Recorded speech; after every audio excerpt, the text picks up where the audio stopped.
South Florida Bourbon Guy here with another daily bit from the barrel. Thank you all for following me as usual. Today, I'm talking about a little history and some fun facts about the Bulleit Bourbon Distillery. And just so we're clear, because there has been some question out there, it is not pronounced Bulleit. The T is actually pronounced Bulleit, just like the original word B-U-L-L-E-T.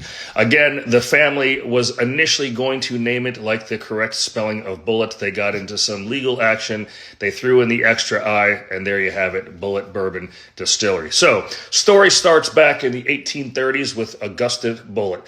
And Augustus was known of a little bit of a badass. He was a tavern and an innkeeper. He ran the bar. He came up with this high rye bourbon recipe. 2/3 rye, 1/3 corn. Very proprietary, had his own proprietary yeast strain, and was protecting it constantly. Got into some fights, got into some arguments, probably upset a few people here and there, like most bootleggers back in the day, but protects his bourbon and actually makes bourbon from 1830 to 1860.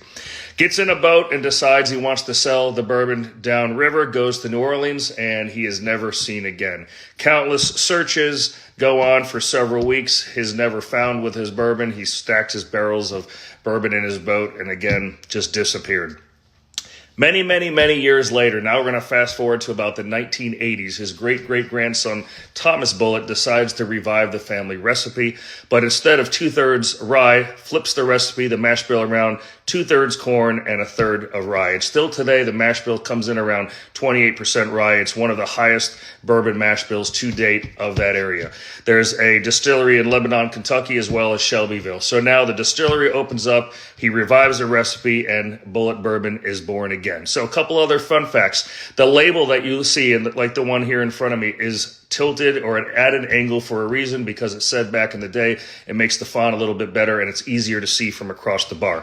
Tom comes up with a recipe, a cocktail known as the BLT, and no, it's not bacon, lettuce, and tomato. It stands for Bulleit Bourbon, Lemon, and Tonic Water, in honor of his wife Betsy, and otherwise known as Betsy's Little Treat. So there you have it, a little history, a little fun facts about the Bulleit Distillery. Again, Bulleit Bourbon, Frontier Whiskey. Thank you for following the page.